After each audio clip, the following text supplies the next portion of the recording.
Security clearance reform. What's next?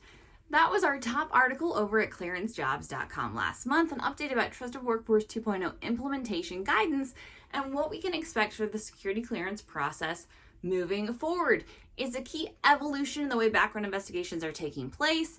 We saw the major change for the average security clearance applicant or holder take place last year with the full implementation of continuous vetting across DoD and major movements in having continuous vetting be the process for establishing ongoing eligibility versus an episodic 5, 6, 10-year periodic reinvestigation. That major shift happened. Now we're moving over to the policy piece. What was up with that implementation guidance and why did you have questions about it?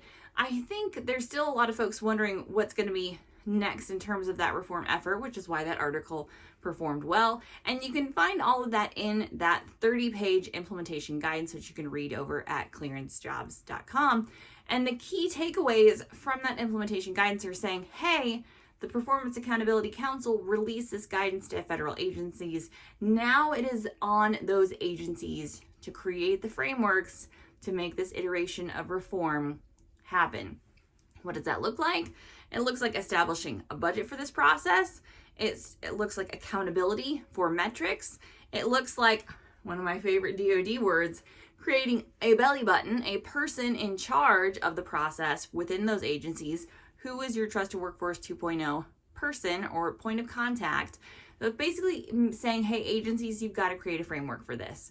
If you have security clearance holders within your population, you're responsible for carrying out these reform efforts. Here's the framework. Now go out and do it. It's a key kind of completion of what the Government Accountability Office recommended in a paper that it released earlier this year as well, kind of saying, hey, DoD, DCSA, OD&I have made great progress on security clearance reform efforts, but there really needs to be the accountability piece of it too, saying, okay, this is what our policy is. Are we doing what our policies say? That's obviously pretty important. We can make the rules, but if we don't follow them, what is it? And with these changes to the process, the 135 framework, changes into the tiers and how that fits, how we move personnel into the 3 tiers versus the 5 tiers. Again, if none of this makes sense to you, you can just, maybe you don't need to know, or you can read about it over at clearancejobs.com. Again, the major shift for clearance applicants, continuous vetting, the law of the land, that's what you should expect. What does that mean for you as a clearance holder or applicant? You must self-report issues. That is kind of the biggest takeaway from all of this Trusted Workforce 2.0 stuff. Self-reporting guidelines were on the books already, but before you could maybe kind of, I didn't self-report it. It comes up in a periodic reinvestigation. You have to potentially mitigate that way. Now the government is going to find out about it. So if you don't self-report it immediately, there are going to be questions about why you didn't self-report this.